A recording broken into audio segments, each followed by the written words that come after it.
بسم اللہ الرحمن الرحیم۔ میرا نام ڈاکٹر شاہ فیصل، میں ودان ہومیوپیتھک جنرل ہسپتال پشاور میں اپنی ڈیوٹی سر انجام دیتا ہوں۔ آج ایک ٹاپک کے ساتھ آئے ہیں یوٹرس پرولیپس، یعنی رحم کا گر جانا۔ پرولیپس آف یوٹرس، رحم گر جانے کے کون سی وجوہات ہے اور اس کے کیا سمٹمز ہوتے ہیں، اس کے بارے میں آج بات کرتے ہیں، اور ہومیوپیتھی طریقے علاج میں کچھ میڈیسن آپ کو بتاتے ہیں کہ جو بھی پیشنٹ ایسے ہوتے ہیں کہ وہ پرولیپس آف یوٹرس جیسی ڈیزیز میں مبتلا ہوتے ہیں، تو کوشش کرتے ہیں کہ آپ کو وہی میڈیسن سمجھاتا چلیں اور آپ اپنے گھر میں ہی اپنے پیشنٹ کا علاج کر سکیں۔ جی ہاں، بالکل۔ پہلے بات کرتے ہیں پرولیپس آف یوٹرس، اس کے سمٹمز کے بارے میں۔ اس کے سمٹمز کے بارے میں اگر بات کرتے ہیں تو اس میں فیمیل کا جو یوٹرس ہوتے ہیں وہ نیچے کی طرف، اس میں کینچاؤ ہوتا ہے نیچے کی طرف۔ جب اس کی دباؤ بڑھ جاتے ہیں تو اس کی یوٹرس زمین کی طرف زور پکڑتے ہیں۔ ایسی صورتحال میں ہم کو چاہیے، اگر ایسے پیشنٹ آپ کے گھر میں موجود ہیں اور ان کو رحم کی جگہ زمین کی طرف دباؤ کے ایسی بیماری میں مبتلا ہیں، تو آپ سمجھ جائیں کہ آپ کے پیشنٹ پرولیپس آف یوٹرس جیسی ڈیزیز میں مبتلا ہیں۔ ایسی وجہ سے مسکریج بھی ہو سکتی ہیں۔ جو فیمیل حمل کے دوران میں ایسی بیماری میں مبتلا ہو جاتی ہیں تو اس کی اکثر حمل گر جاتی ہیں۔ تو ہم کو چاہیے، اگر ایسے پیشنٹ ہمارے گھر میں موجود ہیں اور کوئی بھی ایسی سمٹمز ملی تو جلد از جلد کوئی ہومیوپیتھک ڈاکٹر سے رجوع کرنا چاہیے۔ جی ہاں، بالکل، یہ تھی سمٹمز کے بارے میں۔ اچھا، اس کے بارے سیکنڈ بات کرتے ہیں اس کے کازز کے بارے میں۔ اس کی کون سی وجوہات ہو سکتی ہیں جو آپ کو یوٹرس آف پرولیپس جیسی بیماری میں مبتلا کر سکتی ہے؟ جی بالکل، اگر آپ کا یوٹرس کمزور ہے تو آپ کو چاہیے کہ وزن کی ایسی ایکٹیویٹیز سے بالکل گریز کر لیں۔ کوئی بھی وزن اٹھانے سے مطلب اپنے آپ کو بچائیں، اور کوشش کرے جو بھی فیمیلز ہوتی ہیں تو وہ کوئی بھی کام جو کرتی ہیں گھر والی، تو ان کو چاہیے کہ کوئی نہ کوئی اسٹول اپنے نیچے رکھ دیں کہ ان کے یوٹرس جو ہے نا اس کی دباؤ نیچے کی طرف نہ ہو۔ جی بالکل، ابھی آتے ہیں کچھ ہومیوپیتھی میڈیسن کے بارے میں جو آپ کو یوٹرس آف پرولیپس جیسی بیماری میں شفا یاب کرے گی انشاءاللہ۔ جی ہاں بالکل، اگر آپ کو ایسی حالات آ جائیں کہ آپ کو ڈائریا بھی ہو، مطلب دست اسہال بھی ہو، اور آپ کا یوٹرس جو ہے نا زمین کی طرف اس کی دباؤ بڑھ جائیں، تو آپ ایلوز 30 میڈیسن استعمال کر سکتے ہیں، کیونکہ ایلوز ایک ایسی میڈیسن ہے جو اسپیشلی دست اور اسہال میں کام کرتی ہیں۔ اگر آپ کو یوٹرس آف پرولیپس کے ساتھ ساتھ دست اور اسہال ہیں تو آپ ایلوز 30 استعمال کر لیں، انشاءاللہ دست سے بھی آپ کو شفا مل جائے گی اور یوٹرس آف پرولیپس سے بھی شفا مل جائے گی۔ سیکنڈ بات کرتے ہیں ایک ایسی میڈیسن کے بارے میں جو ہماری ہومیوپیتھی میں بہت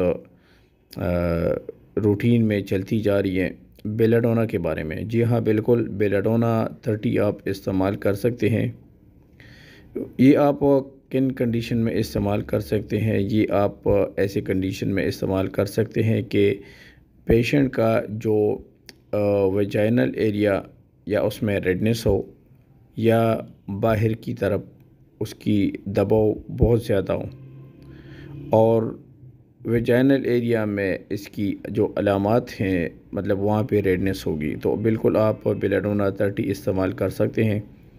تو انشاءاللہ آپ کو بیلاڈونا 30 کے استعمال سے یوٹرس آف پرولیپس جیسی بیماری سے انشاءاللہ شفا مل جائے گی۔ بالکل جی، تھرڈ میڈیسن کے بارے میں آ جاتے ہیں، ایسے پیشنٹ بھی ہمارے ساتھ ہوتے ہیں جو ڈیلیوری کے بعد ان کو یہ تکلیف بڑھ جاتی ہے، مطلب ڈیلیوری کے بعد اس کی یوٹرس پرولیپس جیسی بیماری گیر لیتی ہے۔ ایسے فیمیل پیشنٹ جو ڈیلیوری کے بعد ان کی رحم گر جائے یا گرنے کی کنڈیشن میں آ جائے تو بالکل آپ کالی کارپ 200 میں استعمال کر لیں۔ انشاءاللہ جو بھی ڈیلیوری کے بعد یوٹرس پرولیپس جیسی بیماری ہوتی ہے تو کالی کارپ کے استعمال سے انشاءاللہ شفا یاب ہو جائے گی۔ نیکسٹ میڈیسن کے بارے میں آپ کو میں بتاتا چلوں، جو فیمیل کی ایک ایسی میڈیسن ہے جو تقریباً ہر فیمیل اس کے بارے میں جانتی ہے۔ بالکل جی، پلسٹیلا 30 کے بارے میں آپ کو بتاتا چلوں، ایسی تکالیف جو لیٹنے سے بڑھ جائیں یا لیٹنے سے ویجائنل ایریا یوٹرس میں دردی ہوتی ہے، یا ایسے پیشنٹ جو اس کی پیریڈ اس کے ٹائم پہ نہیں ہوتے، تو بالکل آپ پلسٹیلا 30 کچھ دن استعمال سے ایسی ڈیزیز سے انشاءاللہ شفا یاب ہو جائے گی۔ نیکسٹ میڈیسن کے بارے میں آپ کو میں بتاتا چلوں، وہ نیٹرمیور۔ جی بالکل، نیٹرمیور میڈیسن ہومیوپیتھی کی ایسی میڈیسن ہے جو فیمیل کی تقریباً زیادہ تر بیماریوں میں بھی یہ بھی کارآمد ہے۔ رحم آپ کی ایسے پیشنٹ اگر آپ کے گھر میں ہو یا اگر آپ ڈاکٹر ہیں اور آپ کے ساتھ ایسے پیشنٹ آ جائیں جس کے پیشاب کی نالی میں کاٹنے والا درد ہو، مطلب ایسا درد ہو جو پیشنٹ آپ کو کہتی ہیں کہ ڈاکٹر صاحب ایسے درد ہیں کہ کسی نے کسی چیز نے کاٹا ہو، تو بالکل آپ نیٹرمیور 30 استعمال کر سکتے ہیں۔ اور اگر نیٹرمیور 30 کے استعمال کے ساتھ ساتھ آپ کو ایک ایسی تکلیف بھی ہو کہ مطلب آپ کی نیند پوری نہ ہو، تو بالکل نیٹرمیور 200 میں رات کو بھی اس کے ساتھ ایک ڈوز لے سکتی ہیں۔ جی بالکل، یوٹرس پرولیپس کے بارے میں کچھ میڈیسن میں نے آپ کو بتا دی۔ اس کے ساتھ جو فیمیل کے تقریباً 90% ڈیزیز میں استعمال ہوتی ہے، جی ہاں بالکل، فریکنس ہمارا کیوں یعنی مدر ٹینچر میں آپ صبح دوپہر شام 15 قطرے آدھا گلاس یا آدھا کپ پانی میں استعمال کر لیں۔ انشاءاللہ فیمیل کی جتنی بھی ڈیزیز ہوتی ہیں آپ کو انشاءاللہ شفا یاب ہو جائیں گی۔ جی بالکل، اگر آپ کو ہماری ویڈیو پسند آئی ہو تو بالکل آپ ہمارا یوٹیوب چینل سبسکرائب کر دیں اور ہماری آنے والی ویڈیوز کو دیکھنے کے لیے بیل آئیکن کی بٹن بھی لازمی کلک کر دیں۔ ہماری ویڈیو اپنے پیاروں کے ساتھ لائک کر دیں، شیئر کر دیں۔ انشاءاللہ نیکسٹ آئیں گے ایک نیو ویڈیو کے ساتھ۔ ابھی اجازت چاہتے ہیں، اللہ حافظ۔